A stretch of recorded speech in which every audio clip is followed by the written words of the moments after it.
Greetings and salutations, Focus Up family. Welcome to the February 14, 2026 installment of the Focus Up Show. We thank you for tuning in with us live every Saturday at 9 a.m. on YouTube and various other platforms. For catching up with us on replay. And we ask that you click that like, that subscribe, that bell, and share to support and I'm just messing us all up this shit. To support and maintain your weekly Focus Up fix. I am Mr. Nice Guy. Nice as the word Saint spelled backwards. And today my co-hosts are, we got Student X, star of Mutant Politics and contributor to Objective Deconstruction. We have Mr. Floyd X, star of Street Focus on Sundays at 6 p.m. Is that correct? 6:30 or 6? 6 o'clock. 6 o'clock. And we got infamous El Pooh, star of Spin That Back on Saturdays at 10:30, correct? Yes. And we're not I don't think we're having to spin that back today. Is that correct, Mr. Infamous? You're muted, sir. There you go. It's hating you. There you go. No, spin that back today. Sorry about that, y'all. We'll be back. Yeah.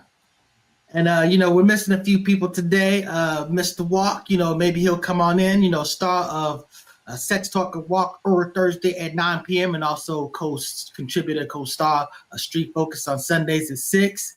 And no Afro Agnostics today, star of those Afro Agnostic videos on social media and co-star of Objective Deconstruction. So, we don't know First Lady J, no AB, but you know what? We're going to hold it down today. Happy Valentine's Day. This is the Happy Valentine's Day version of the Focus Up, or I should say episode of the Focus Up Show. So what's going on with you, Mr. Floyd X? Chilling. Just trying to get my day started. Got off on the late start, but I'm here to make it happen. That's what's up.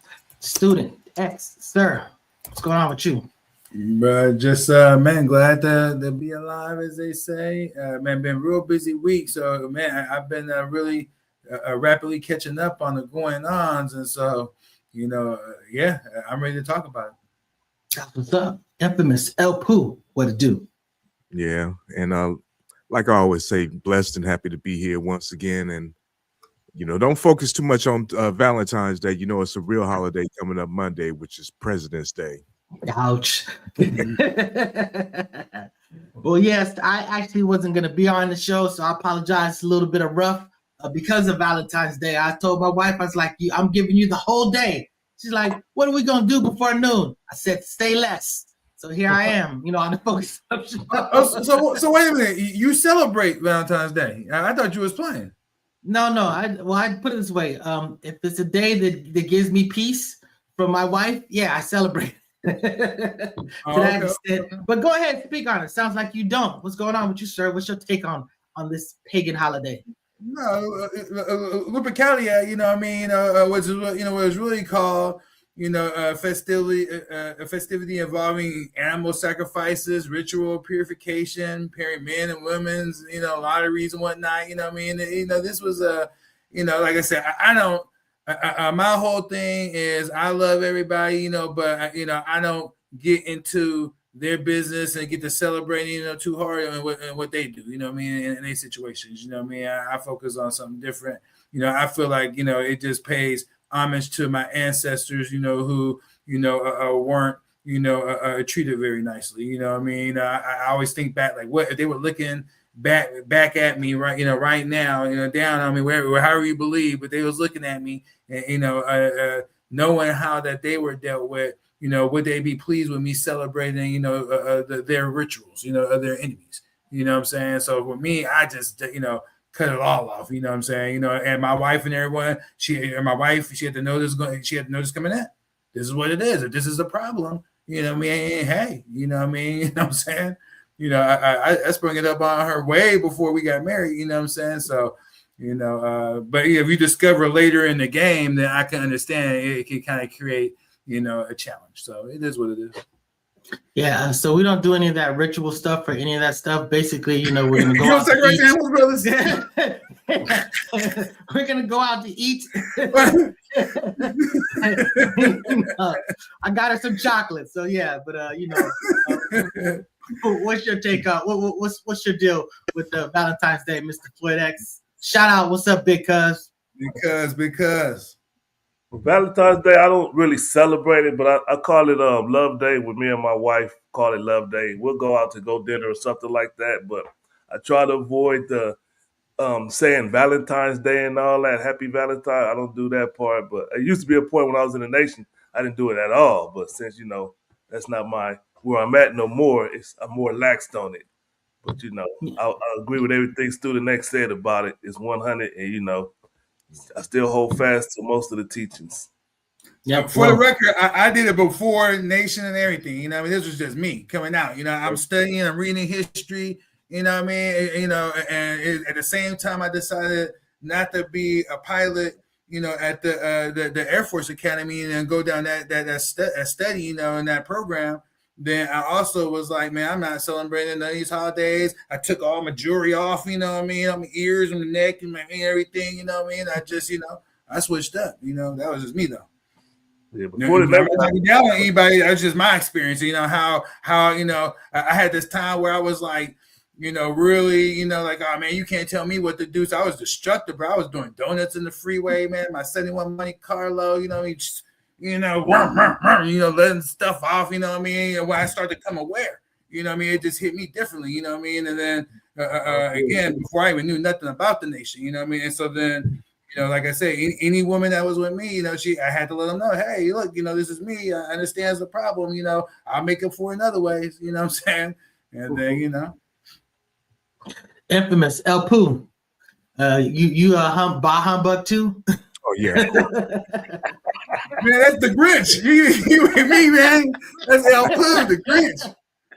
This is a day for people that sell chocolates, flowers, and run restaurants to make money. Period. And it's also another day that takes away from the focus on Black History Month. So that's all I got to say. Teach, brother. Give him a horn for that one. Yeah, teach, brother.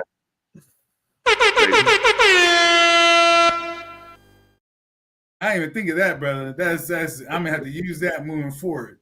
As if I Black love, celebrate Black love. But anyway, so that having been said, this is the first Focus Up show after the Super Bowl. And speaking of things that Mr. Student X foresaw. Yeah, so with respect to that conspiracy theory, that didn't quite pan out.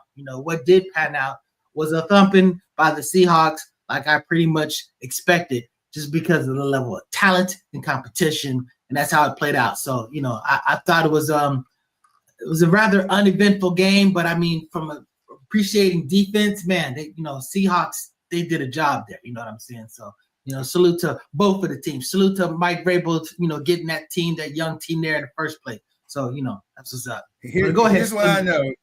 Here's what I know is I did fantasy football that day, and you could do fantasy football with just one game, and you're going, you get to pick the right, slate how you want to do it. But even with my tape, I turned $20 to $60, you know what I'm saying? So I was happy, you know what I'm saying? How much did you lose on the actual bet of the game? I don't bet like that. Oh, cool. I'm about to say, I was wondering if you're one of those gamblers only talk about your win. No. I just do the fantasy, and that's just to keep it interesting, you know what I mean? Because otherwise I wouldn't give a damn, honestly. Fantasy football, fantasy sports, I mean, they drive interest. You could be like rooting for your team, whatever, but I mean, you're not caring about this one guy. If this one guy gets this touchdown, this one team defensively holds, it brings so much entertainment and spotlight to the sport. I mean, I got to salute, that I don't get involved in that, but I mean, I do appreciate the fact that it draws attention. Hold up, bro. FanDuel, DraftKings, if you all want to sponsor the show, you know what I mean? It's all good, you know what I mean? It's all good. I will do lineup construction from time to time, you know what I'm saying? Reach out to us. Yeah, I think most people agree. Go ahead. Yeah, I seen it because Valentine's Day is a commercialized pagan holiday. Loved ones should feel the love year round. That's what you should feel the love year round. But you know what? Like I said, if it keeps the pace and all we doing is going out and eating dinner, getting you some candy, that's a minor sacrifice on my part. but it's a sacrifice. So, anyways, but go ahead, Alex. Yeah. I think most people agree that this was probably the most boring Super Bowl ever. To not score no points till like the third quarter. What's the problem here? Felt like I was watching somebody slowly die. Died slowly. That's what I was watching, a slow death. And then they came back to life in the end and started making some points and making some moves. They should have did it in the first. Most boring Super Bowl ever. Yeah, if you don't appreciate, go ahead, infamous Elpo. What was you about to say? I agree. And let me also say this too. Those Super Bowl commercials was corny. Man. Amen. The Super Bowl commercials were way more disappointing than the game to me. You know what I'm saying? I saw one commercial that I thought was really dope, and that was that Jurassic Park commercial. I thought that was clever as hell. Yeah, that it was a big disappointment. No Marvel commercials, you know what I'm saying? Mm-hmm. But I appreciate defense, so man, man, that game still had me going. So you know what I'm saying? But the people in my household say the best commercial was the one about the urine. The one I got the least. I did not understand that commercial. It was a bunch of urine going down the drain and all this stuff. And I think it was a medicine commercial or something. Did y'all see that one? Mm-mm. It was ridiculous. Yeah. I don't know, but but the Jurassic Park, you seen the Jurassic Park video, correct? Is that yeah? So they basically was like it was the Jurassic Park scene with Samuel Jackson and the dude that looks I guess he is Newman from Seinfeld. They made young again, right? They look young or something. Yeah, because they went back and they basically went right back into the movie. And right before the power went off and all the dinosaurs went wild, Xfinity was like, "Hey, you're having a power situation. If you use our backup, everything would go fine." And like literally, everything turned out perfectly. All the people that were against it were like, "Oh, I changed our mind. I do endorse this park." And everything just turned out completely differently just because they had this power battery backup. So I thought that was a fantastic commercial. There was a commercial with like Alvaro Refans, basically a homeboy. What's his name from Alfonso Ribeiro. Alfonso Ribeiro. Yeah, exactly. So that was something, a little something. But I just thought that the commercials were very blah. I felt like it was such a disappointment because the commercials were kind of like a highlight. Like I would walk away from the football because I can rewind that, but I wouldn't walk away from the commercial. That's how it used to be, but it was very disappointing. But what about the halftime show? What's the take on? Let's talk about Bad Bunny. You know what? Before we do that, let me just play. We don't have Afro Agnostics in the house, but he made a nice little video for us. You can't just jump to that. You got to get set up right. Well, he jumps to the politics of it. He jumps to the politics of it. So, well, I mean, it was the politics. If you want to say that, how did I think about it? I didn't understand a single thing that they said. Well, I did understand some of it, but the bottom line is, I thought it was dope. I thought it was a good performance. You know what I'm saying? At the end of the day, dancing and singing is universal. There's acapella, there's instrumentals. You know what I'm saying? Chariots of Fire. There actually are lyrics to Chariots of Fire, but most people don't know. But the bottom line is that my point is that you can buy to a song just for the sake of song, not knowing what the heck was going on about. And at the end of the day, I thought it was dope. So we can talk about that, and then we can come back to the politics of it. Yeah. So as far as the performance and singing, I thought it was good. I told my wife and Chin, I say, if he kisses somebody on this show, I'm shutting it out. And it's done. It's a whack performance to me. But fortunately, he didn't do like he did at the Grammys that one year where he kissed one of his backup dancers. So he went on and performed. He put on the shoulder pads to look more masculine, which I thought was a positive. He didn't have a dress on this. So all the things that he normally do, he didn't do. He just represented masculinity and fight the power structure. I thought it was great. So for me, it was a great performance. Thank you, Bad Bunny, for putting on a good show. El Pooh, what'd you think about it? I really didn't watch it, to be honest with you. But I just think it was an American show because he's Puerto Rican. Let's make that clear. Puerto Rico is part of America, like their stepchild, but still it is part of America. And I'm glad that he pissed off a lot of these conservatives because they just like to be pissed off. So he did his job. Do the next. Yeah, well, let me just briefly back up, to the halftime or the Super Bowl in general is, man, if you're doing the fantasy sports, man, you're not bored, man. I had the Seattle defense, we knew it was going to be, what I'm saying? So, so I'm rooting for, I had the field goal kicker, what I'm saying? So, it was all to the good, but to this right here, what Brother Floyd said, there wasn't a kissing, and like I didn't see the whole thing live. I was moving around. I wasn't even fully watching the football game. I was moving around, but when I did peek in, I peeked in at the time where I didn't see any kissing, but then what I did see, I was like, okay, well, hell, this probably is more risque than I normally watch, but they had two dudes grinding on one another. You know what I mean? So I was going to ask Brother Floyd, he wasn't offended by that, and that wasn't enough to turn the channel, you know what I mean? Or he needed to see lip block, you know what I mean, in order for that to happen. Or did he miss that, you know what I mean? Because like I just walked in just on a humbug, and I was like, okay, they got some dancers and whatnot and everything, and then it was showing like two dudes by a car, you know what I mean, with one another, they go walk, you know what I mean? So yeah, I was just curious about the thought on that, but in general, I mean, it seemed like it was entertaining for the people. I'm more interested in, the TPUSA, little counter halftime show versus, the two, and kind of see how they went head to head. I'm curious about that. It was a great performance by Bad Bunny, the greatest halftime show ever, according to stupid motherfuckers. But, it was a good show. I liked it. I didn't understand nothing he was saying, even though my parents is from Central America, but we didn't learn. They didn't teach us Spanish. That's just what it is. But like I tell my cousins, I don't have to know what they're saying. All I gotta do is feel it. I felt it. It was a good performance. So that's all I gotta say. I don't know where y'all came in. I'm in an undisclosed location with another Marilyn Monroe poster. Yeah. Hey, real quick though, if I can, what I did find interesting on this subject was what Candace Owens' perspective, man. She gave like a really good critique. She said she hated both options. She called it a left versus right grift, but she said that on Bad Bunny, her only concern was the lack of English. Hurt the connection, but with successful production, gave a personal nod to the Mexican village.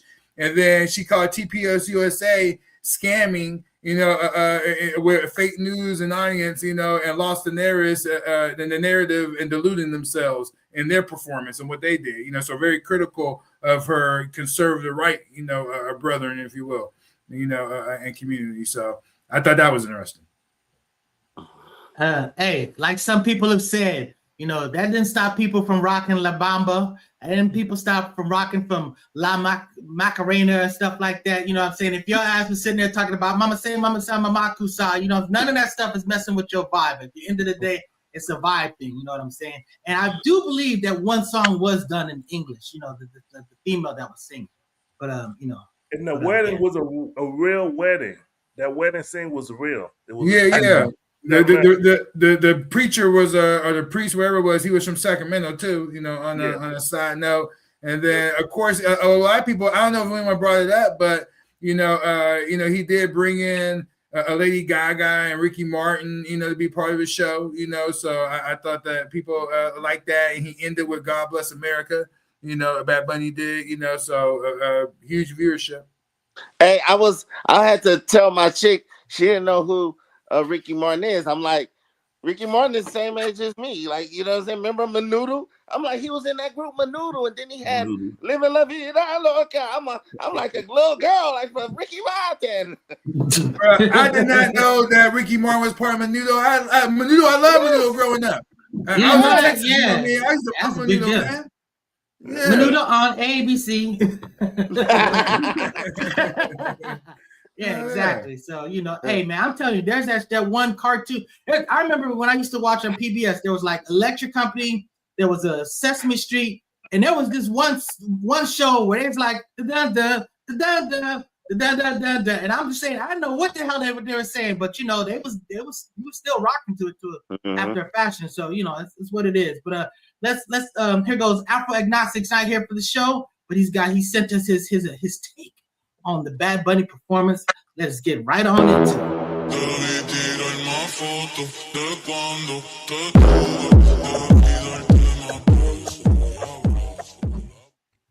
Now, if you don't understand U.S. imperialism, everything else you think you understand, especially this Bad Bunny Super Bowl performance, will only confuse you. See, U.S. imperialism likes to hide beneath the cloak of patriotism. Never forget, the Philippines celebrate July 4th as Independence Day, not July 4th, 1776, July 4th, 1946. Who did they win independence from? The United States. Who's the president of Puerto Rico? The United States. Guam, the United States. Who's the president of the Virgin Islands? The United States. The American Samoa, the United States. The Northern Mariana Islands, the United States. But are these states of the United States or territories with no congressional representation that can't vote for president or vice president? How is that any different from a colony? Why do territories where whites outnumber the indigenous population become states, while territories where whites don't outnumber the indigenous population, places like Puerto Rico and Guam, do not? That's the tension that's running through de las más fotos, de cuando te tuve, de de más besos y brazos y besos, especially lo que le pasó Hawaii. What happened to Hawaii? What happened to Hawaii is just an advanced stage of what's happening right now to Venezuela, to Cuba, to Haiti. I mean, Bad Bunny has aligned himself with the forces of resistance to U.S. imperialism. He has aligned himself with PIP, with the Movimiento Independentista Puertorriqueño, the movement for independence for independent Puerto Rico. His music is political messaging that raises these contradictions and these questions to the entirety of the American people, not just the people of the United States, but in the entirety of the Americas, in the 33 countries that make up Latin America and the Caribbean. The fact that he performed totally in Spanish was anti-colonial. The fact that he used a light blue flag instead of the dark blue shows the depth of his commitment to Puerto Rican independence. Bad Bunny is a reggaeton artist, and reggaeton music is rooted in reggae, which is black protest movement, and Bad Bunny has stayed true to the roots of that. Bad Bunny didn't take Puerto Rico to the Super Bowl. He took the Super Bowl to Puerto Rico. That was music of protest to U.S. imperialism in general and the MAGA administration specifically. Que lo que mi gente benito a movimiento independentista puertorriqueño, and down with U.S. imperialism. Out. That's what's up. All right. What the fuck was that? You know, hey, that's his technical way. That's how he get his voice without being interrupted. Send the video. That's how you do it. That's just like him being here too. That sounds like smoking too much weed. You know what? Back in the Batista, they took over for the Gaza Strip, bro. That's why Iran is bombing America. Well, he made some good points on it. I'm glad he explain it. Translate for me. I didn't get none of that shit. Translate for me. He pointed out that the flag was not the Puerto Rican flag. It was a flag of resistance because it had the light blue and not the dark blue. So he pointed out some real historical facts or good points that people could take home. Bad Bunny was protesting America. Basically, what he's saying is that Puerto Ricans are multifaceted. There's Taino, African, Spanish, U.S. influence, but they have a strong nationalism despite the 1917 citizenship. You know, they have various sayings that they say out there. Boricua de Puerto Sepa, pride in mixed heritage, language, food, and music. But in general, like the elders in particular, you know, and what they're passing on to their youth is resist the American label, Puerto Rican first. You know, okay, I get it. You know, straight up. They see, he could have summed it up. An island full of mutts. Next tag, let's go. That's some rude shit. Well, yeah, exactly. That's some rude shit. Go ahead. One of the main challenges, though, that the Puerto Rican people cite, though, is that, you know, is keeping their youth, you know, affirmed in their ethnic pride and resisting the whitening, you know, racism, you know, as with the American tag, and, you know, and having that flexibility to come to the States and things of that nature, you know, and adopt, you know, values that are not consistent with what was being taught there in Puerto Rico. You know, so lots of challenges there, but yeah, again, Bad Bunny, he repped his the people, and I would say all of La Gente. That's what's up. Salute. You got something to say in closing, El Pooh, before we move on? No, I think that was a good video to be sending in. But the only thing is, he left out the patriarchal side of it, like so. He's trying to limit it. The man is bad. The manosphere. All right. So that having been said, let's talk about J. Cole and Cam. One of the things, you want to talk about what J. Cole's doing first, or you want to talk about basically, your work? Let's touch on the album first. He just released a new album. It's called The Fall Off. It's a great album. It's a double CD. Great album. I love it. I listened to it like 5 times from beginning to end just to make sure. And the question we posed was, is J. Cole still one of the ones or one of the big threes? However you want to throw. The big three, obviously is normally him, Drake, and Kendrick. Now, after he backed out of the fight with Kendrick and things, everybody looked at him, Fat Joe and everybody, I can't look at him the same. He's not one of them ones no more. That's what people were saying. So the question was, is he still one of them ones? Let's start with that one. Do y'all still look at him as one of the top 3 rappers of today's time? Not ever, but of today's time. Walk, go ahead. First bite. I definitely do. I do. J. Cole got lyrics. I was listening to old stuff. He paints the picture. Like even the song he did with Janet Jackson. I just recently seen that because I heard the interview with Janet Jackson, and she was talking about J. Cole, how when he was a kid, him and his mom, they went to my cancer, and I canceled it because I was sick. He told me that story, and I had to put him on the song. And I was like, he painted a picture. He paints pictures, and he uses all kind of metaphors. He's dope. He's tight. Of course, he's still there. But he ain't fucking with Kendrick ever in life. And he need to keep his mouth shut about that. But let's move on to the next time. But yeah, he is still one-on-one. I got a lot to say on the other part when we get on him. Go ahead, yeah. El Pooh, what you think about that?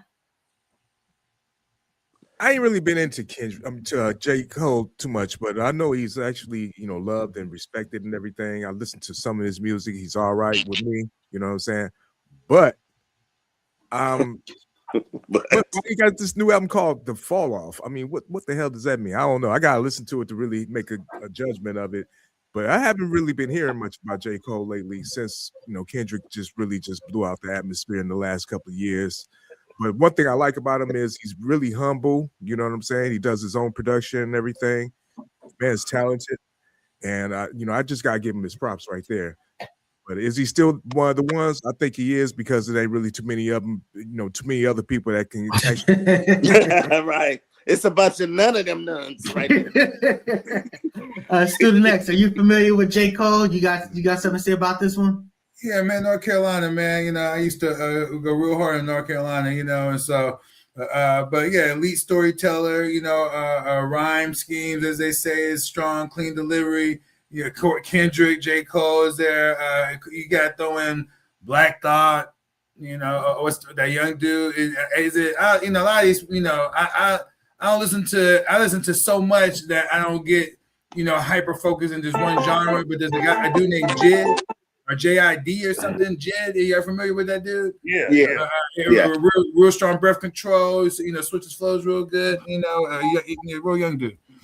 So those is like the ones that today in terms of like skill wise. Some people say Benny the Butcher. So where do you put J. Cole?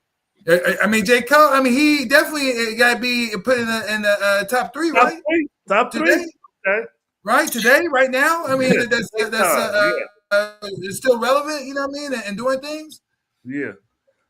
I got a homeboy, man. Jay. Jay, man, he was cold-blooded white dude, man, but listen, know way more about hip-hop than me, you know what I mean? And you all, if he was talking with you all would be like, damn, this dude is up my game, you know what I mean? But Jay would tell you J. Cole is the best one out, period, right now. Maybe the only one he would argue is say that might be over him is, of course, is Lamar. You know what I mean? But he put that number 2. Let's pivot now. Let's pivot. Wait. I didn't answer this question. Go ahead. So let me answer this question.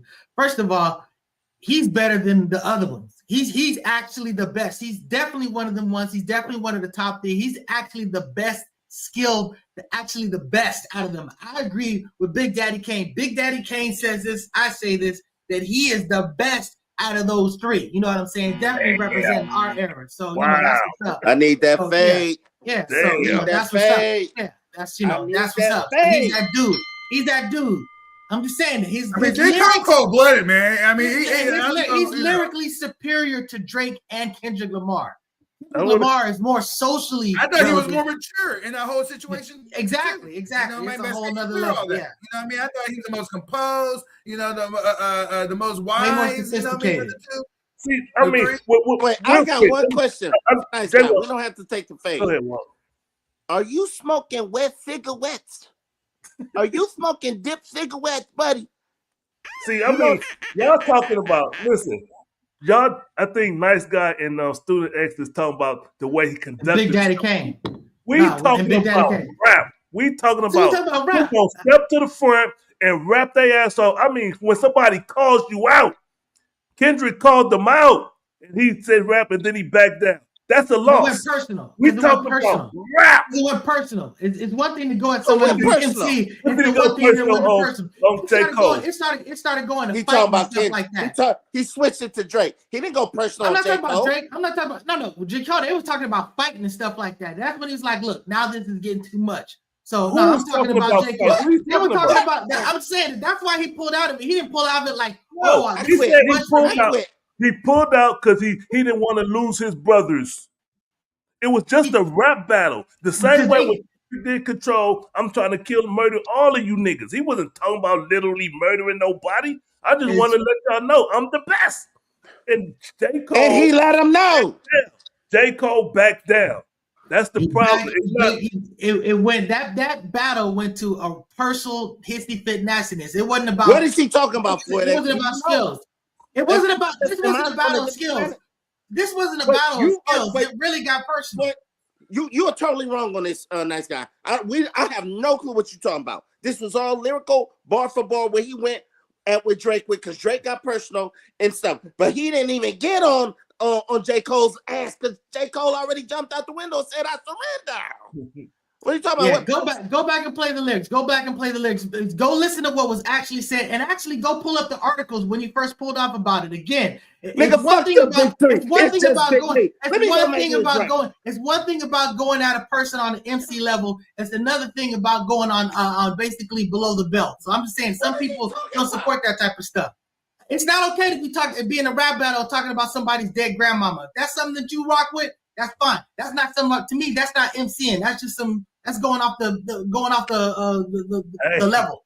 Brother Afro say none of them messing with Absol. Salute to Absol, but I don't think he's not even in the conversation. Well, because he's talking about skill. When you talk about pure skill, Absol's on a whole nother level. But we're talking about the people that are basically the Rushmore of now, of this era, that are basically the big names. Let me ask a question. So my whole thing, what I be trying to figure out is that, where I feel like the hate on J. Cole come from. Is it that when he came out, back in that song like that, when Metro Boomin and Future saying, "Motherfucker, the big three is just Big Me," you know what I mean? And just being that bold, you know what I mean, like that, and then that's what did it. Or is it the about Kendrick Lamar or J. Cole? You know what I mean? And then he went to college and graduated. You know what I mean? You talking about J. Cole or Ken? Who are you talking about? I'm talking about J. Cole. Because the only problem that people have with him is that he backed out of the battle. You can't talk about you the best rapper and then back out of a battle. It's a blood fest, and he backed out of the blood fest. We had a whole show on that. Remember that show we did, Floyd? I remember the show. But Floyd forgot it. You know what I mean? Because I remember.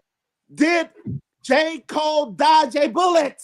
That was the name of the show. We did a whole show with memes of the bullet coming from Super Mario Brothers and J. Cole dodging that motherfucker. That was a show. What was the date on that, man? I want to find my notes on that. Find me the date, because I know I still got my notes on it. But the main point I brought up was reminding people that J. Cole at this time, the Honorable Minister Louis Farrakhan, I believe, had got a hold of him there was a conversation, and then I know in the wisdom of the Honorable Mr. Louis Farrakhan, he would have brought him back to when skillfully the enemies of all of us, no matter where it's East Coast, West Coast, had put Biggie and Pac on a collision course to where they could turn like a whole coast versus coast, dynamic and have violence and killing, and ultimately that would take those two heavyweights out.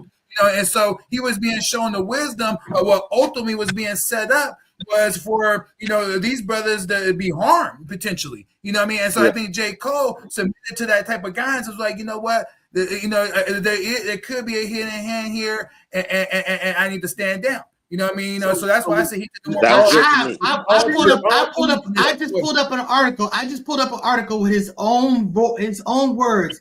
He said, "I ain't gonna lie to y'all. The past 2 days felt terrible." He's talking about he pulled this track. He says, he asked for forgiveness from Mar for calling it a misstep and said he hoped to get back to my true path.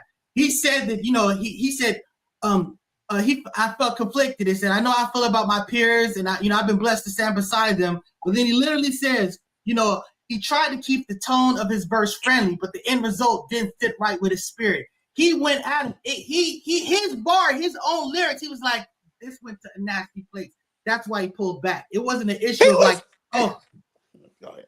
That's his own words. That's his own words, man. I'm just saying, that's his own words. Yeah, but look at that. Look at his words. Someone grabbed him.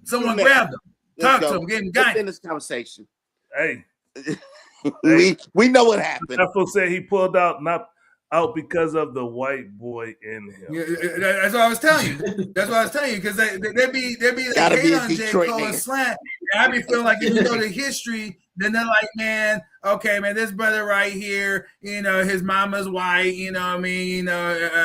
albeit his daddy did run out on him, but his mama's white. And then the other thing about him too is that this brother, went to school. And when I say went to school, he went to school. That don't mean nothing in the rap battle. Why you keep talking about his education? Because it's why he went into school. It's what the school what he did. He won't blood. Battle blood. You fight to the end. That's why my shit said, listen, look. My shit says, Valentine's Day, I'm a fighter, not a lover. You fight to the end. You fight to the end. You don't talk. I don't care what. I don't even got a master degree. I don't care. That's a tattoo. So when you box, can you beat Kendrick Lamar? No. Hey, so when you box, is it okay to bite somebody's ear off? Is it okay to punch him below the belt? No, that had nothing to do with we're talking about a rap battle where it's just and I'm words. saying, but there's Use your words. Use your words. And he was scared to use his words. He backed out. His words. I feel bad. Get the out of here. He used the wrong words. Wait, guess what? Mr. Nice Guy, have you watched the rap battle? The URL yes, rap I have. battle? Yeah, I have. Yes, I have watched the rap battle. Mama, your dead kid. I know, and that's why I said that's not okay. Again, I brought that point up. I literally said that. Again, I said that ain't nothing about no MC, and that's you making these rules up right now, bro. Let's I don't believe in that shit. Let's move on and talk about how important is your word. We're gonna stay on J. Cole. We still talking about J. Cole because here's the situation. The reason we asked the question, how important is your word? J. Cole on one, I think it was the I forget that other tape he did. He had one of the great legendary, in my opinion, Cameron from the Dipset is a legend, and he had him on an album. I think he did a song and he did like an intro, and Cameron was like, "Hey man, just you ain't got to pay me for it. Just I might need you to do a feature on my album, or I might need to do an interview." And J. Cole was like, "Cool, I got you, no problem." So J. Cole, a year go by, he's like, "Hey, when can you do it?" And he said, "I can't do it right now because this rap beef, and if I do an interview, I have to talk about it, and I don't want to talk about it." So he was like, "Cool." And then it's like, "What about now? Can you do an interview now?" "I can't do it now because I don't have a project. When I get an album coming out, then I'll do it." And Cameron was like, "Cool." And then the album comes out, and it's about to come out. "Can you do it now?" "You know what? I can't keep. I hate keep breaking my word, so I'm just gonna back out and can't do it." What does that leave Cameron? What does that leave him? So he said, okay, well, he filed a lawsuit against him. And now that's why we ask the question, how important is your word? If you say you're going to do something for somebody, how important is your word? J. Cole, Mr. So-called super respectable, Mr. Lovable guy, the good guy, Mr. Regular. How important is your word, Mr. Regular, Mr. Smart guy? Mr. College degree. Yeah. Again, you're presuming it's his word. You're presuming that's what he said, but go ahead, Walt. I'm not presuming. That's what Cameron said, and he ain't said exactly. shit. That's what Cam said. That's not what J. Cole said. He ain't said Cameron lying. He did refute it. He did What refute it. He said he literally in the lawsuit. He said I didn't agree. He said we didn't agree to any of that stuff. He just said I was going to do that, but not as a condition of him being a feature, because he was literally paid for it. I believe Cameron. He wasn't paid for it. Wait, come on. He was paid for it. He was paid for it. That's what the lawyer said. What lawyer? Who lawyer? The lawyer is the article. Pull it out. I don't know if I forwarded you the article. Let's talk about how important is your word. I believe Cameron. I believe J. Cole is lying. Light-skinned niggas tend to do that. Now, I just had to throw that in there. That was a joke. Stu next. Don't trip. 6'5", 290. Don't trip, man. No, but listen. Your word as a man is very important. Sometimes that's all you have is your fucking word. Like there are situations that happen where someone has said something to me and they lied, they did not stick to their word, and guess what? I'm holding them to that to this very day. And that was like maybe 40 years ago, 30 years ago type stuff. That's why, and I tell my sons that your word is very important. If you say you're gonna do something, do it. There was one time where my ex-wife, she had promised to do something for my children. I was like, that was kind of messed up. But we didn't have the money all the way together at the time. But I said, still, it was still messed up. There were times where I promised my kids stuff, but I didn't do it right then and there. But I did it a little bit later because that's when the money got there. But I still stuck to my guns with that, straight up. So your word is very important. Your word is all I have in this world is my word and my balls. Okay, let me say one thing about this. Your word is important, but you can't be sued over just your word. You have to be sued over paperwork. So you get your ass whooped. Oh, well, whoop his ass. Don't take him to court. They grown men now, Elpo. They are grown. The gentleman thing to do is take him to court, and he laid out how much money he potentially could have made off of a J. Cole interview. That's your word against his. It's like, come on, man. That's the only thing about your word is your word against his in court. Yeah. But that's when it becomes sucker shit. Right. It's right. Take me to court. That's when J. Cole, if that's the way J. Cole really becomes a sucker. If he's going to court? If he agreed. No, he's saying it never happened. I'm saying if he agreed to it. If he agreed, that's the point. If he agreed to it. I agree. He did. And you don't know that. You speak again, your word is important. I agree. Everything you guys said about your word, that's extremely important. But again, Cameron's testimony on the situation is not the end all be all. You know what I'm saying? Did Cameron have two features on his albums? He may have had two features on them. That has nothing to do about what the recompense, what was worked out about it. Because again, according to the lawsuit, I'm quitting the Focus up, so I resign. Okay, that's cool. So again, he's accepted defeat. He's basically doing what J. Cole did. So that's okay. That's all right. I won. So anyway, so that having been said, my point. I'm out of retirement. No, take back. See, I lied. Again, my point is that you're taking this testimony. But like I don't know why you guys said, are in order for you, J. Cole apologist here. Wait a second, student before you go. Like El Pooh said, you got to understand when it comes to certain deals, when a certain amount of money involved, the oral contract is not something that's going to hold up in court. So if you have something that is not going to hold up in court, and then you're going to sue them, you can't sell a house on oral contract. It has to be a written contract.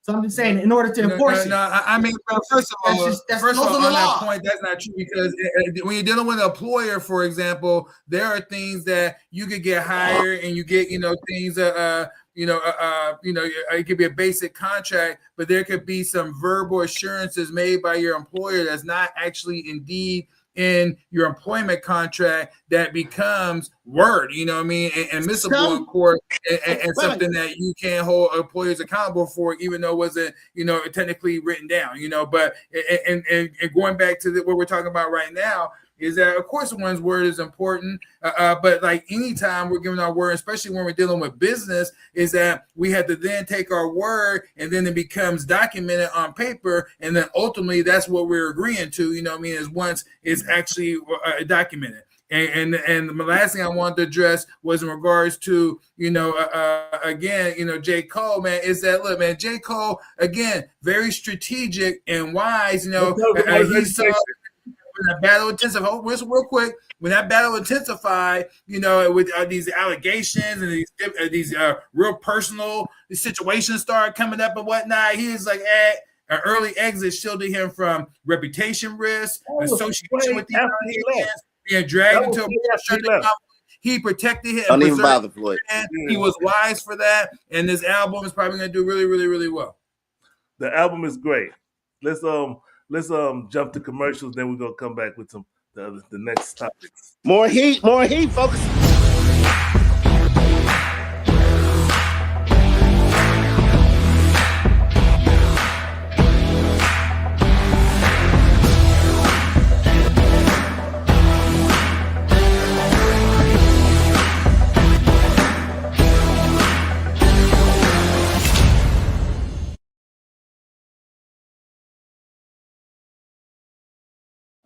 The Brea Trucking, for all of your trucking needs, East Coast to West Coast, West Coast to East Coast, North, South, South to North. Y'all saw the phone number. Call it if you need anything delivered or shipped from state to state. The brother will come pick it up in his truck and deliver it for you. Wait. Let me get my reminder about the brother LaBrea. I once seen him with one propeller from a helicopter with one propeller. He made like $8,000. No, I'm just kidding. I ain't gonna say how much.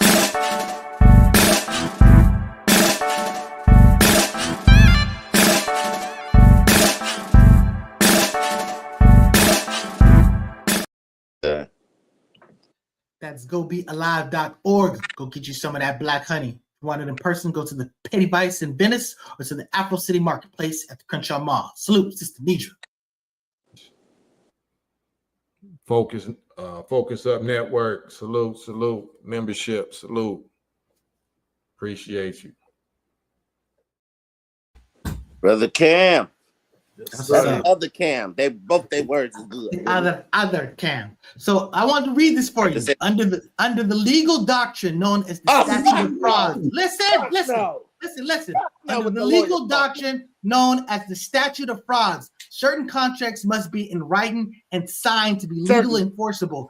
Key examples include contracts for real estate sales, leases longer than 1 year, goods valued at $500 or more, or agreements that cannot be completed within 1 year, and promises to pay another's debt. Well, that's the legal law. But we're talking about man code. As far as man goes, your word is bond. I'm talking about going to the court.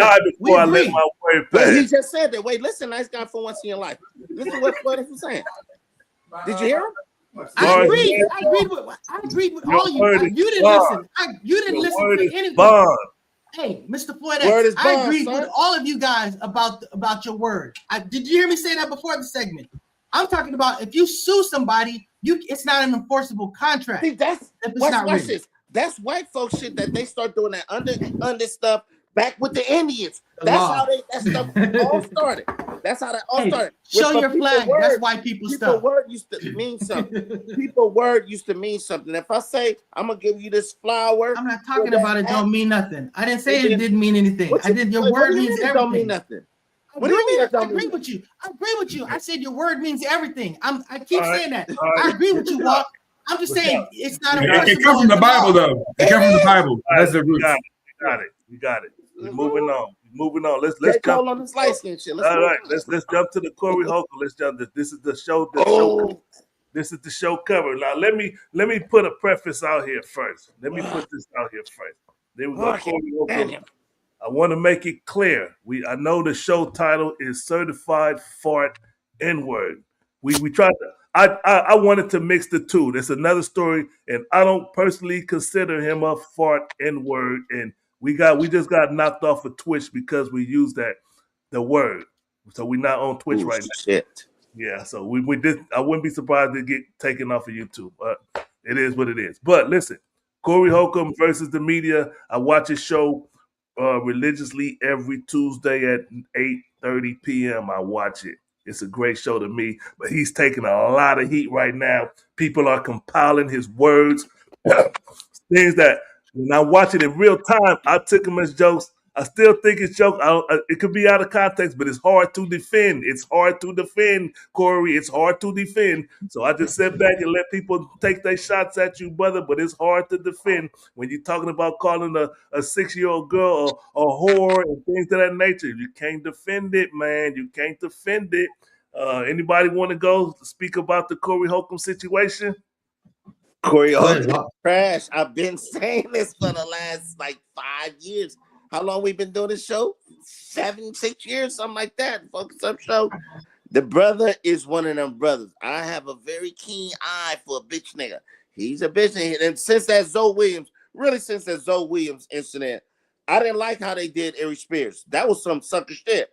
As the host of the show, I would have been like, yo, bro, chill out. What you doing? Then enforce it and then do little promos and laughing at Ari Spears. Ari Spears didn't come on that show to get his behind whooped. He ain't a real nigga like that. He ain't gonna fight back. But then all this stuff, and then there was a lot of stuff I've been seeing with Corey Holcomb. He's been a bully, and he bullied the co-host. He been doing that. He did that with Darlene recently. That was so sucker. That was so weak. I wanted to jump through the screen and choke him. He attacked his co-host because he's still mad at Anton Daniels. Remember, Anton Daniels was like, I had a nice conversation with Darlene. Found out a lot about her. He looking at Darlene like the enemy because he's a little boy. He's a little punk. He's a weasel hiding in a corner. He like, are you with me? Well, fuck you too. Fuck you too. Well, get him. I don't want to fight. That's Corey Holcomb. He's a sucker and he's a fart nigga. Student next. You got something to say about Corey Holcomb? Nah, man. I'm just not up on it like you guys on this one, So I'm gonna just trust you all's, judgment and commentary. Yeah, I got nothing really to say about it. I mean, the bottom line is he's been doing the thing that he's been doing from the beginning. I don't feel like he's been inconsistent. So I feel like if you rock with him before, you're probably still gonna rock with him. Wait, since y'all ain't got let me say one more thing. He got into it with the attorney guy, that brother in Atlanta. Lead attorney. You got with the lead? Yeah, we can speak on that one. That was disappointing. That was hella disappointing. We can speak on that one. See now, nice guy. That is up your alley. That's straight contact. Yeah, no, we can speak on that one. Go finish your point, Walt. Hey, he got it because I watched the lead attorney. Like sometimes I watch all kind of shit. You want that different perspective? He gonna give you that legal perspective, and he on point. He on point like a pyramid. He on point, and he was like, "Yo, I went through the proper channels," and then he like, "Yo, your lawyer is doing something behind your back that you might not know about," and Corey Holcomb just not that intelligent. Now, it's nothing wrong with not being that smart. You just gotta know who to pick to be behind you. I'm speaking Corey Holcomb. Talk. You to know who to pick to be your person to represent you. That ain't gonna mess you up. That's what it is with Corey Holcomb. You ain't that bright and you want being in your bitch ass nigga. And I need that fade. El Pooh, you got something to say? I'll speak on the lawyer situation, but you got something to say about Corey Holcomb? Hori, I like Hori. Ouch. My bad. Go ahead. One thing I can say about Corey Holcomb is he's not a very loyal person because I see all of his co-hosts he done got into it with from Freeze to who was that? Zoe Williams. Mr. Marcus and Precise, I think his name was. A whole lot. Precise probably deserved it though, but everybody else. And you know what? I guarantee you, your boy Craig Thax, he's next too. Guarantee you. Yeah, he gonna get tired of kissing butt. I don't see it happening. I don't see that happening. But go ahead. Yeah. So the thing with the lawyer, he basically said, "Look, I'm gonna say his name. I'm gonna mention him." He goes, the lead attorney. He's the reason why he's not pushing back with what I'm saying that that I didn't do this stuff is because he knows that it's true. He goes, or that he goes, basically I didn't give him permission, so he knows that it's not true. And it's like the lead attorney's like, dude, I had a great time on your show. Everybody treated me. I'm a proponent of you. I'm a person that's defending you. He was saying that I think you got a raw deal with the sister that you smacked and all this other stuff. He's basically like, I'm on your side, and I want to show you how you have a defense to it. You know what I'm saying? But Corey Holcomb just kind of just went at him. He goes, look, I'm going to show you the proof of what it is. The reason why I was silent is because I didn't want to go there because you did me right. He goes, but look, here goes the receipts. I spoke to your attorney. Your attorney said it's on. Then he said, ultimately said it was off. And what I was saying when me and Walk was arguing with the text and stuff like that, I said, attorney is not going to talk to a person that's represented by attorney. Attorney's going to talk to the attorney. That's how that is. Once you have any type of adversarial type of situation, you know better than talk directly to somebody who's represented client. That's going to be a problem. So, I mean, he just proved that Corey, look, you were wrong. Just step up, just own it. You know what I'm saying? Because this dude, he's still not trying to dog you out. He's still trying to be decent about it. So salute to the lead attorney. He was 10 toes. Yeah. I don't fuck with Muslim niggas, and I don't fuck with attorneys. Fuck out of here. I don't fuck with Nation Islam niggas. They'll fuck your ass up. Attorneys, they'll get you legally. Okay. All right. So right now, anybody want anything more on Corey Holcomb, or we good? He's a bitch. We're good. All right. So because to bring up the reason we brought up the fart anyway, it was the home HGTV star Nicole. I never heard of her until this, but let me pull this video up real quick. And where's it at? Hold on, I gotta do it different, so I gotta share screen. All right, YouTube, allow, share. He's giving us a lesson. Yeah. All right. Why? It's my last one. Oh, fart nigger. What the fuck is that I just said? Nick, you gotta, can you kill that? Oh, so she was about to say shit, and she was like, oh, let me catch myself. Let me not say, she goes, shh, let me catch myself. And then she said, fart nigger. Hard ER. I never heard that word in my life. I never heard those two words put together. I heard, did you fart, nigga? But I never heard fart, nigga.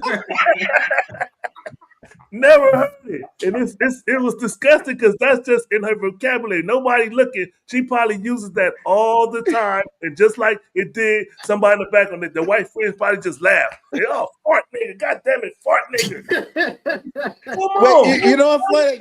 You're right. She probably use it like fuck, or not to say the F word, fuck nigga. That's more comfortable. It's just like, remember with that the guy was running for president, Niggerhead Ranch. Like, they use this type of stuff. That's why I say that a lot of them, the majority of them are racist. All of them, basically. They are racist, but it is what it is. But look, this happened to me one time. I hit my toe.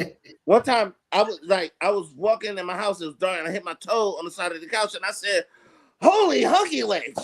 So it happens. Never heard that one either. No, you know it has. She's a fucking racist.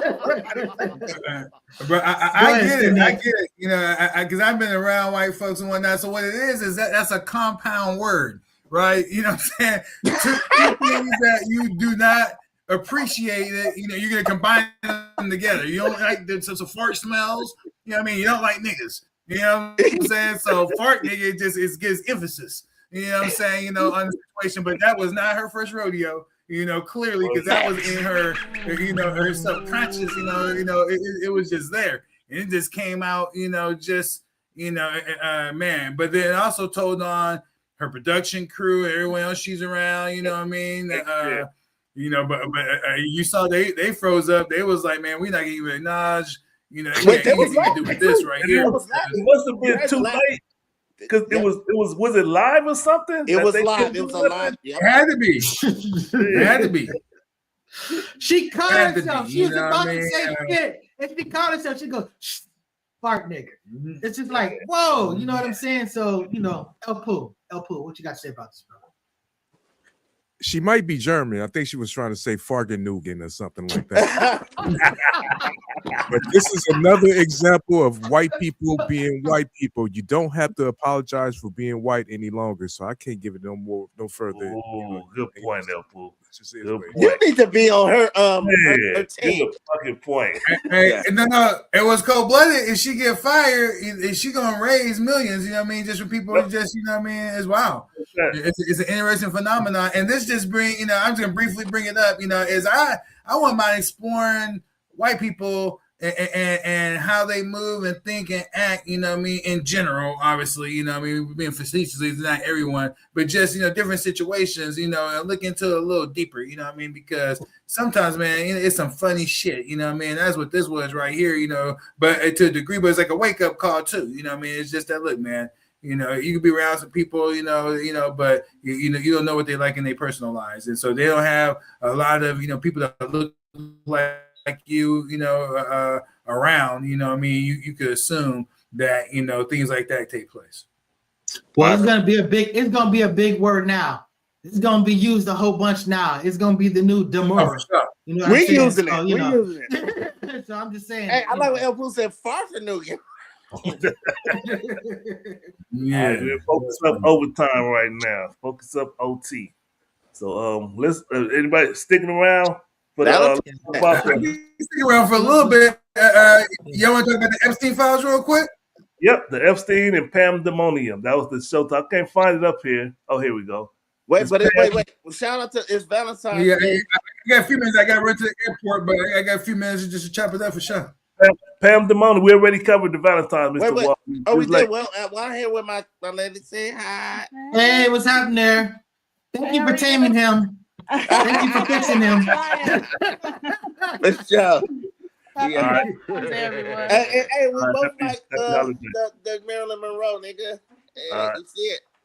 All right, let's the Pamdemonium. Pam Bondi did another hearing, House Judiciary Committee. She did another I think this is her second one, and it was off the rails, ridiculous as usual, and it's just unbelievable that this is the what you got, Attorney General, who's supposed to represent the top law person in America, and her whole thing there was just defending Epstein, Trump, and all the pedophiles. They had the victims by sitting behind her. She refused to look. It was the most disgusting display of leadership here in the U.S. Ever. Like, I'm looking at this shit like people really putting up with this shit. And we got video. I want to play the video. Y'all want to jump to it? What y'all want to do? Play the video, please. Play whatever you got. Let's talk about it. All right, let's jump to this video. This is her being ridiculous. In your opinion, it's been 12 months.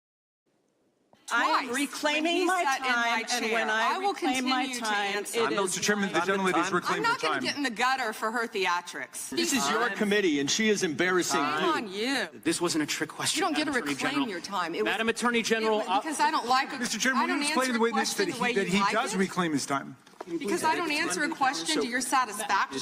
I'm if they're talking. not privileged, Quiet. don't. Well, Did Mr. she Chairman, post regular anything? order, please. She Regular posted order. nothing on her X account, Gentlelady. on her Twitter account during the Biden years. Gentlelady. Yet now, all of a sudden, question she's asked. going after Committee will be in point of order. There was no files. question Shame on asked. you. This is not a game, Secretary.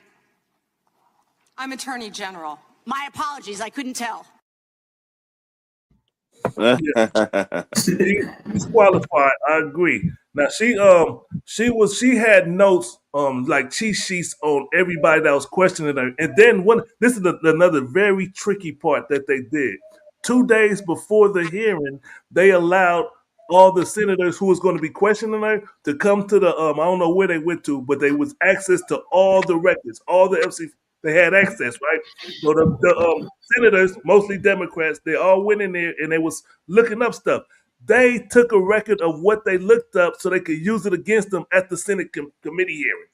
So the next day, she had notes on this person looked up this, so they might want to attack that. Be ready to attack back. I think she just wait. Hold on. She is one of Trump's attack dogs, and I think they send her like just go out there and just say whatever because it ain't gonna mean nothing anyway to nobody, and no one gives a shit. They don't. Let's go out there and just have a whole big show. And you think she's gonna get in trouble by anybody? She already know after Trump get out of office and Vance get in office because the Dems have no voice, no statement, no nothing. for the next 4 years to come when it's time. That's your opinion. I know. Yeah. That's what you do all the time. Yeah, but yeah, in my opinion. So it's like go out there and you're gonna be rich. We're gonna put you in a higher office after this. She might be freaking Secretary of State next time. Come on, she's loyal to the gang members, which is Trump and the team. That's what we working with right now. Dems have nothing to afford that or defend against it. So she just said what she said. She just was in there freestyle like she freestyle rapper, hip hop hatter, and getting fatter. My pocket's getting badder. You know what I'm saying? That's what she was doing. And all that shit don't mean shit because she know it ain't gonna be no punishment for it. Who's been winning every special election and everything since then? I'm just saying that, you know, it's you know, it doesn't look like that's gonna play out the way you say, Walk. I don't know. We'll find out. That's why they play the game. Student next, what you got to say? Did you see this Pam Bondi thing? Yeah, you didn't. Yeah, man. Look, let me tell you, man. What Pam Bondi think of you, me, and even Walk is she think we all fart niggas. You know what I'm saying? Straight up. You know what I mean?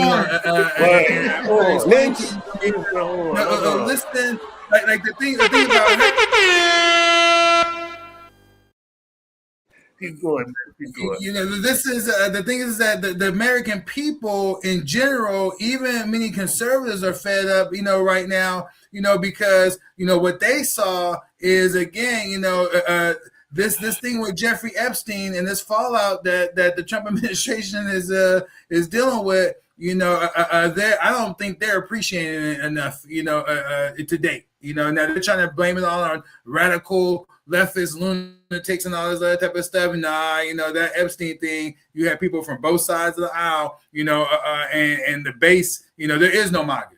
You know what I mean? There is no MAGA. Right now, there's just what I feel like are more personality worshipers. You know, there is some things that for sure that under Trump are happening that would not have happened underneath the Democrats, you know? So again, you know, I always give my disclaimer, you know, I still would take my approach was third party, you know what I mean? You know, but, you know, if I had gun to my head, it would have been Trump. And to this day, and nothing would have changed. Even of all the things I hate, you know, that's going on, you know, it still would be that, you know, but in general, this Epstein fallout is big. Her performance and lack of empathy and how she was behaving, you know what I mean? You know, to me, what the word that comes to mind is, you know, she a bitch ass nigga. Ouch. Ooh, horn. Oh, damn. Infamous El Poo. That was a horn. Man. See, this is what happens when Trump says you're not doing enough. So he said he thinks she's not attacking or whatever he said, you know, to get her motivated. It actually works. But the thing is, if one of us as a fart nigga was up there doing something like this, I wonder how quick it would be for us to be held into contempt, you know? So, whatever happened to the word contempt of Congress? It doesn't apply here, right? I think she got caught. I think the one of them pointed out that she just lied. The one of the senators pointed out that she might have just lied. So hopefully they could dig into that. And that's perjury. That's perjury. That's a whole different thing. I'm talking about. But look, the thing is that I keep trying to explain to y'all, and you know, I know I'm conspiracy brother, but this thing that we call the United States, you know, it's like many of us are holding on to it as a relic of the past. This is not what that is anymore. You know what I mean? You know, it's just, you know, a facade is being held. I think the people are going to find out, you know, soon if the more pushback and as people come together and unity to oppose what's happening via our government, then I think we're all going to find out. You know, that these people, as Michael Jackson would say, they don't really care about us. Student X, I was waiting for you to bring up Candace Owens. I thought you were going to bring in Candace Owens, say that America is due for a revolution because after they didn't release the Epstein file, she retired from politics, is what she said. I was waiting for Student X. Ain't shit in them Epstein files. Ain't nothing there. It's no there. It'd been exposed already. Right now, we have fallout happening from the Epstein files right now as we speak. Right now, a lot of people taking out their posts. You know what I mean, throughout the world. You know, right now. And that's something I wanted to bring up too. Is Europe Is Europe's government morally superior to America's government? Because they are ousting kings and duchess and all that shit. They like, oh, you was part of Epstein, you out of here. They removing titles. But let me play an update. Let me play a timeline of this Epstein file because one of the senators laid it out well. Let me find that one. It's been 12 months since you gave Republican influencers part one of the Epstein files. You said the list was on your desk. Then a memo came out and said that there was no list. Phase 2 of the binders never happened. The President of the United States says the Epstein thing is a hoax. He blasts his own base for wanting the release of the files. He blamed Barack Obama. Republicans voted against the release of the files in the Rules Committee. Then they refused to even return to the Rules Committee until they could be protected from future votes on the release. Speaker Johnson sends Congress home a day early before break. They sent the Deputy Attorney General to meet with Maxwell. She says something favorable about the president. Miraculously, she gets transferred to a minimum security facility. No one can explain why. Miraculously, the leaks to the Wall Street Journal stop. We come back from break. We have the Massey discharge petition. Republicans drop a rule, a non-binding resolution trying to kill the Massey discharge petition.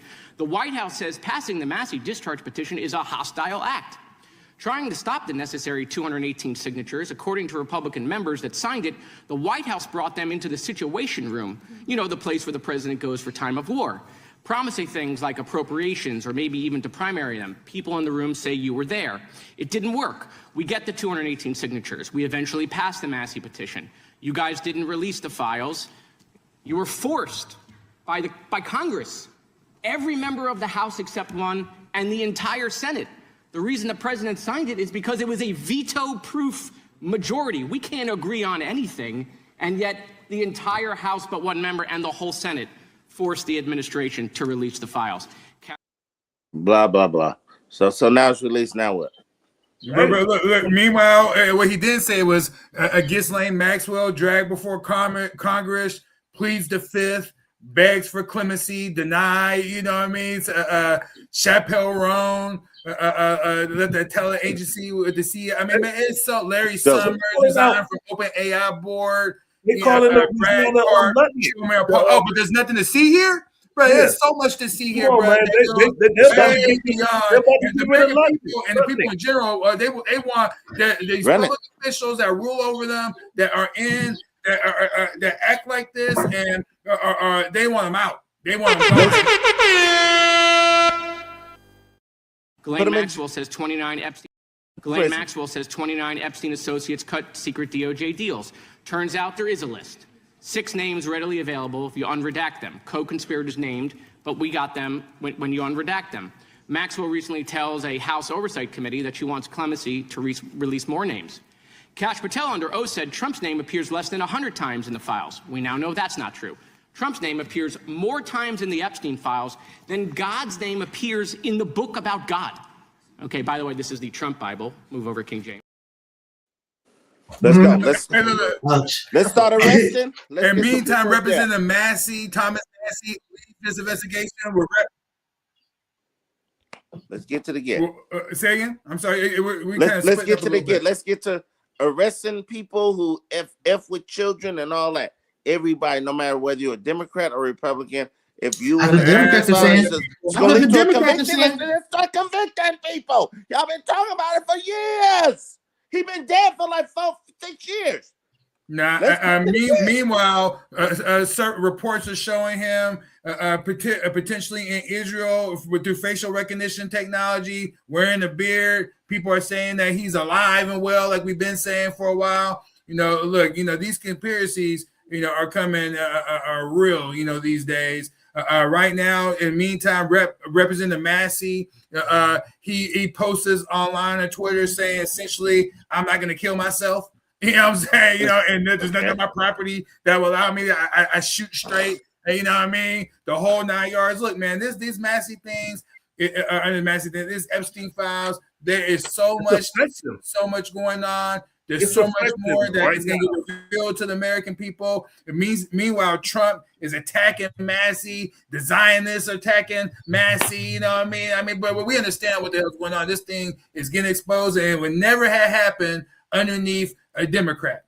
And this is why the redeeming quality, if you will, of Trump being in power is that we will not be getting to this point, where Trump were not in power. I'll give them that. You know what I'm saying? The base demanded it, and they still having to fight for it because something is preventing Trump from going all out. But slowly. Yeah, that's a mischaracterization of what happened. The bottom line is the Democrats are the one that have fought to expose this thing. Let's get to the get sick truths. What's there? Let's go. Let's start prosecuting. Let's start locking people up if it's something there. What are y'all? It's like we talking in a circle, baby. That's what this whole Bondi thing was about. They're like literally telling her, "Hey, you're the what you call it? Let's do something about it." She's not even acknowledge. She wouldn't even turn around and acknowledge the victims back there. Maxine Waters, whoever in office, Dolores Tucker, let's go. They don't have the power. The people, you're right. The people that need to do it. The people that need to do it are Trump's people, and he won't allow them to. Oh, come on. Let's do it then. Well, then shut the fuck up about it then. No, you keep complaining. That's what you protest for. That would be the worst thing to do, Walt. Yeah, if you don't like something, you protest. That's what you do. You fight.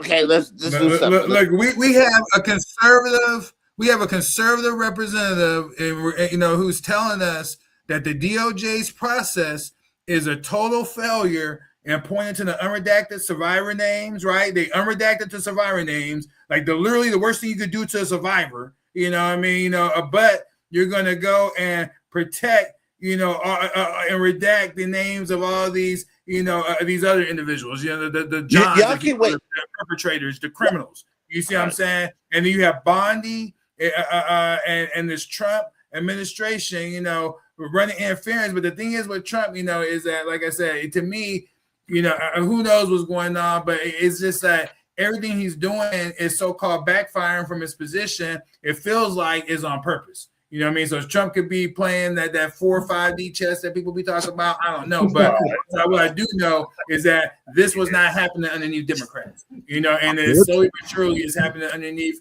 this administration. And this is what is going to topple, and give people their true freedom back and take back America and then make America great again. Is getting these people the hell out of our business, the people's business, remove them from power and these positions of authority, and they need to be replaced with people with a higher moral caliber. I agree. Yeah. Well, let me say this much: it's a damn shame that people like Corey Holcomb is taking so much heat for those jokes, and these people that's actually doing some pedophile stuff is not getting punished at all. Yeah, because they don't care. They make it was a big thing. It was a big thing what they ran. So when the Democrats said, "Okay, let's go ahead and give it to them," they ran on that too. They ran on releasing that. So when you said that they wouldn't release it, they would. They tried to be impartial. They said, "Look, the Department of Justice, they run that show. We don't want to politicize them. We thought about it, but we thought, like, look, we just need to get out of the hair and let them do what they do. But now after the fact, everybody wants to see the stuff. Release it. That's and because now that we release it." They never thought that it would ever come out. That's all. It's just a game. Or it was, basically leaving it to the people that were actually, because again, this is stuff that was part of a file of an investigation. This stuff usually doesn't come out. Once, if you don't go forward with the investigation, with the prosecution, whatever, this stuff usually dies.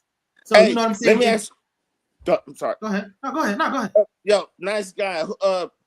Who had sex with children?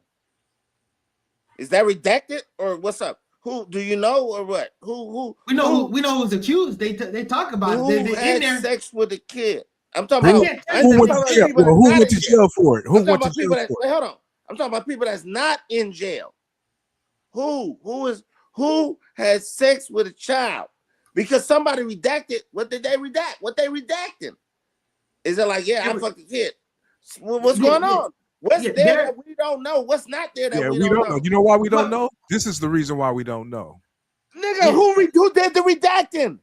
The people that's covering everything up. The DOJ. The people that's covering the stuff. Yeah, exactly. The people and Bondi, those people. Redacted it. So they protecting criminals? Is that what y'all saying? They are protecting criminals. Apparently. Okay. They are protecting criminals. So when it comes out, and then now, if somebody read all this shit, bro, if it was some illegal crimes that occurred with somebody that was a sitting member of Congress or sitting in the presidency, I think they would have been like, yo, excuse me, put your hands behind your back. You don't think so? You don't read. They were first of all, what? You don't read all. You don't know all of this stuff unless it's given to you. This part was part of an investigation. Who redacted? Listen. Let me make this point, and I'll let you go. Okay. So the bottom line is, and that's legally that they put out. Walk. Let me just finish, and I'll let you go. Walk. Let me finish, and I'll let you go, brother. So the people that are building these cases, they get all this information. Now, again, you're getting stuff that's hearsay, stuff that's not necessarily definitive. You know what I'm saying? This is evidence. You know what I'm saying? But this is necessarily proof. So you're getting all type of stuff. You might find some smoking guns, but the bottom line is you're grabbing everything and then you're keeping it to yourself. You're not exposing. You're not trying to bias your case or anything like that. So you have it here. The case doesn't go forward. A lot of that stuff usually dies. They had to go to the Supreme Court or whatever to get this stuff revealed. So a lot of these people, these senators, they didn't know what was in it. Nobody knew what was in it because this stuff was basically locked up. So once they released who it, did the redacting? The people that did redacting was Bondi.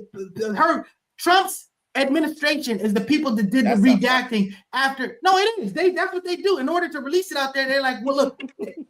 I mean, what don't you understand about that? They're not going to just release out papers with all type of in law. Literally everything, every single time that you file something with the court, it literally is like, did you not forget to redact any private information? So I'm just telling you, I redact stuff all the time in law. That's what you do. So the point is, once you're saying, okay, we're going to give these documents to other people, now we got to start redacting. That's a natural practice, and they're the ones that do it. That's why they didn't release it fast enough, because it's taking so long to do all the redaction. That's the reality, Walk. Oh shit! It took 16 years.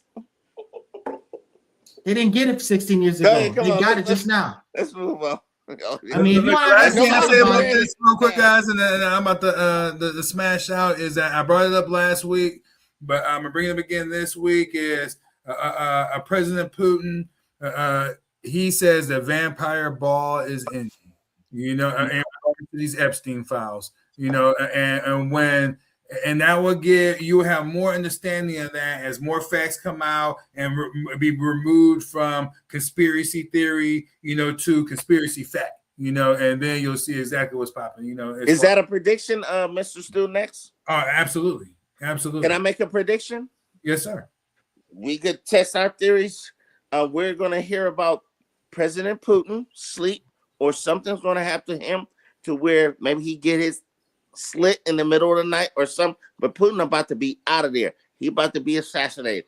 I think within this year, because it's time for a new regime.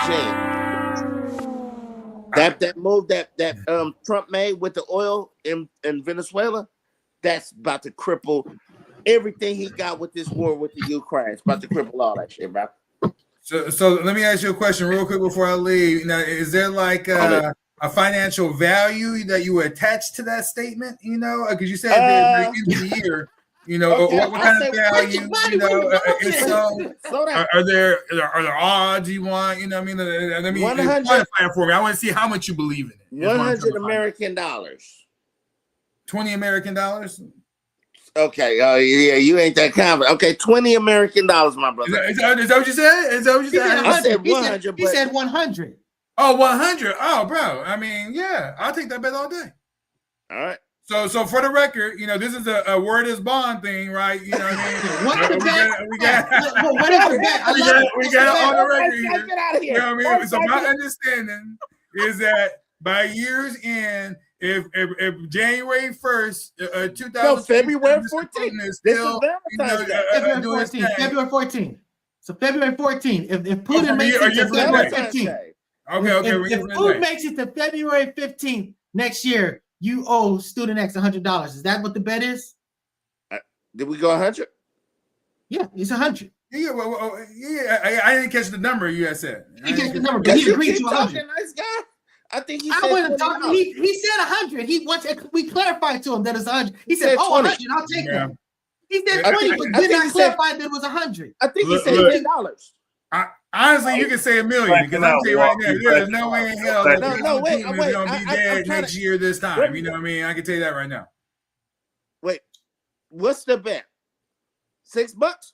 Whatever you like it to be, my brother. Whatever you like it to be. Because I'm saying my that's position. $6. There is no way. Fuck it. All right, $50. I meet you in the middle. Fuck it. $50. No problem, brother.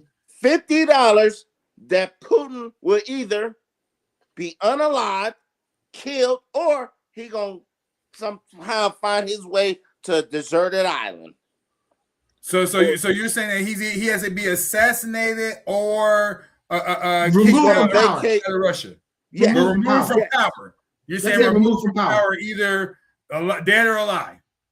Yeah. Dead or alive. Yes, that's removed from power. But if it's dead, he has to get assassinated. Yes. Let's just make it easy. If he just dies, you know what I mean? That No. we'll assume it's assassination. I don't want to say because if he just died, you gonna know that something was shiftless. Right, happened. straight up. That's what I'm saying. We just say it's just if he's not here physically alive, then you win. You get the $50. He's unalive. He's gonna be either unalive. Come on, man. Stand on it, dude. Come on. No, I'm serious. Unalive or exiled. Unalive or exiled. Oh, I like that. Yes. $100 bet right there. Wait, so is it 100 or what? 100 American dollars, baby. You accept that to the next? Yes, sir.